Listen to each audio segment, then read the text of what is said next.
Greetings. Welcome to a psalm for today. Your reassuring voice that Jesus is Lord. This week, we are taking a look at psalms for loneliness.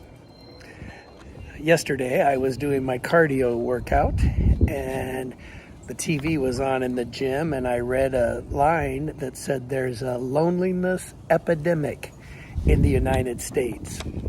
When I saw that, I remembered the reason that I started a psalm for today, formerly known as the Pastoral Tuck-In, was not directly related to loneliness, but it was related to being alone.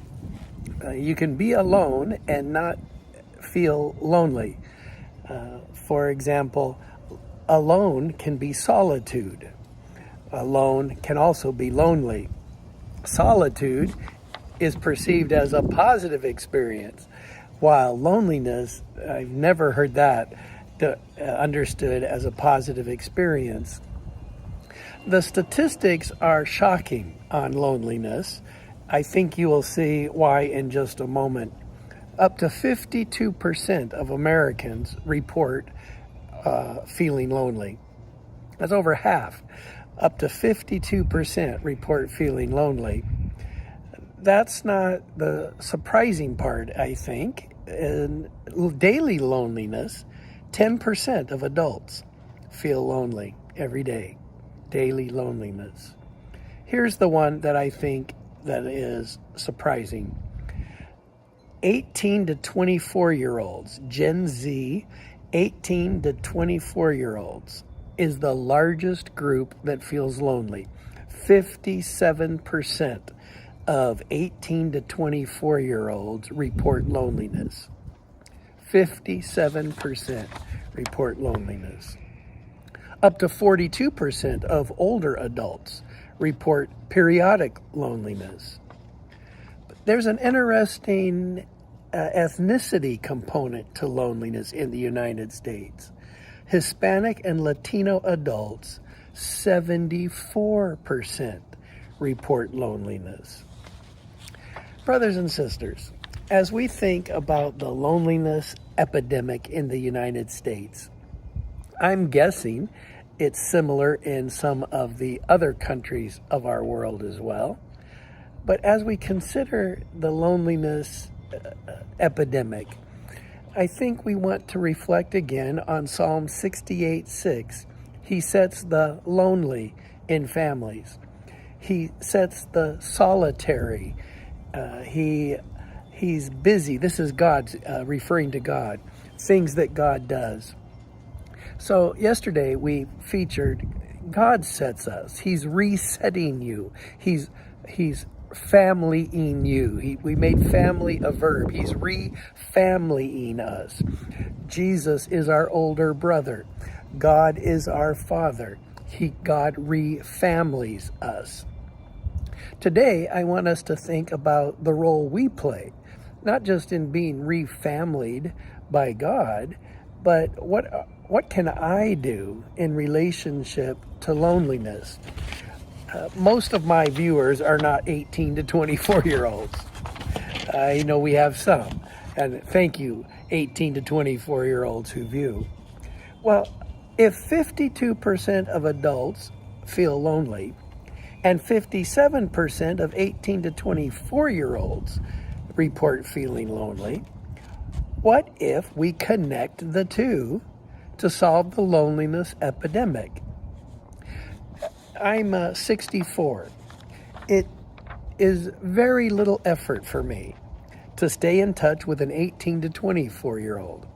It takes very little effort. My youngest child is 25, but they have friends that are 18 to 24. The church I attend undoubtedly has people 18 to 24. The ministries I serve undoubtedly has people 18 to 24. It seems to me that those of us that are older can befriend that 18 to 24-year-old group and we can do coffees together. Tea is my preference, of course. We can do desserts. We can do games. We can do bike riding. We can go to church. For those of you that attend church regularly, how hard is it for you to ask an 18 to 24-year-old, would you give me the joy of sitting by you every Sunday? I just want to see you every Sunday. You are so important to me. I want to see you and sit by you regularly. What does it take to say, how about we make Thursday lunch appointment, and every other Thursday lunch, let's meet together and talk? Or what if you hire an 18 to 24-year-old to do something at your home? Say, I'd just love to provide a little extra income for you. Would you help me buy groceries every week? And that will give us time together, and you can carry the heavy groceries and put them in my car and then take them into the house for me. There's all kinds of ways for us to link between my age, your age, and those in the age group of 18 to 24.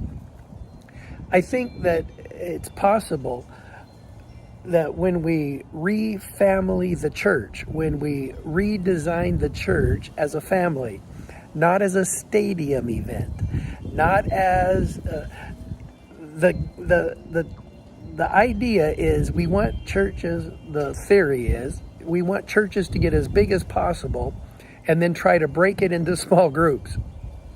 What if we viewed it the other way and say we want the church to be as relational and the size where we can relate, and keep spinning off those relational churches? I'll never forget the day that the first time I've heard it many times since. The first time I heard, "I'm so shocked to meet you, Kent. I've never met my pastor before."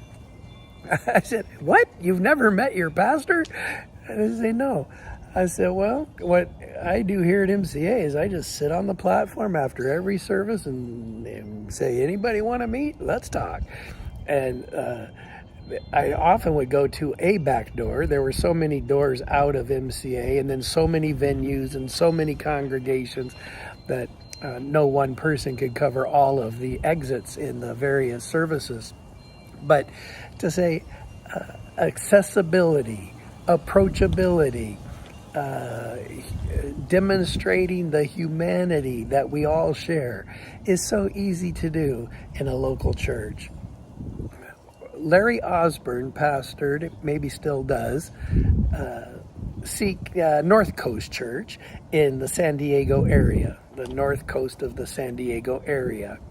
He said a line that I think is worth reflecting on. He said, "Your church is too big when your people can't find a friend to sit by." Your church is too big when you can't find a friend to sit by. So, in their system, they set up chairs every Sunday. They take every service, they take the chairs out and they put them back in. And they do that specifically to say, "We have a chair for you." So when you enter, they pull a chair off the stack and they take it down to the next row, and you say, "I'd like 3 chairs, please. I have 2 friends coming."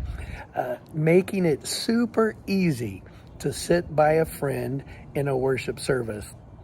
I tried that myself. I like that. I think it's a beautiful way to show people that we are designing our space specifically for your friendships.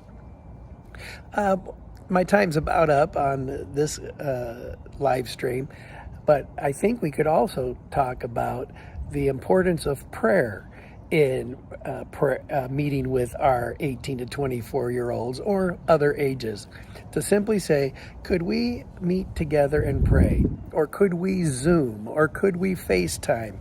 How can we carve out time to be in a visual contact or even spatial contact with each other for the purpose of showing that we love one another? And so, our God sets the lonely